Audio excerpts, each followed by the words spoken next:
വറഹ്മത്തുള്ളാഹി തആല വബറകാതുഹു.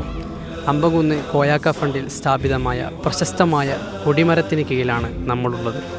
കാലങ്ങളായി നിത്യവും അണമുറയാതെ ഖുർആൻ പാരായണം ഇതിൻ്റെ ചുവടിൽ നടന്നുകൊണ്ടിരിക്കുന്നു.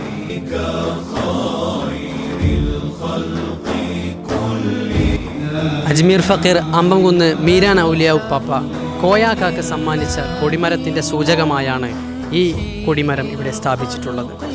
ഏകദേശം 38 മീറ്ററാണ് ഇതിൻ്റെ ഉയരം വരുന്നത്. കേരളത്തിൽ തന്നെ ഏറ്റവും ഉയരം കൂടിയ കൊടിമരങ്ങളിൽ ഈ കൊടിമരം സ്ഥാനം പിടിക്കുന്നുണ്ട്. അതുപോലെ തന്നെ നാളെ നടക്കാനുള്ള കൊടിയേറ്റത്തിൽ ഇവിടെ നിന്ന് ഉയർക്കാൻ പോകുന്ന കൊടി 40 അടി നീളവും 20 അടി വീതിയും വരുന്ന ഏകദേശം 800 സ്ക്വയർ ഫീറ്റ് വലുപ്പം വരുന്ന കൊടിയാണ്. നമുക്കറിയാം, അമ്പംകുന്ന് കോയാക്ക ഫണ്ടിൽ പ്രശസ്തികളാൽ സമ്പന്നമാണ് ഈ കൊടിമരവും കൊടിയും.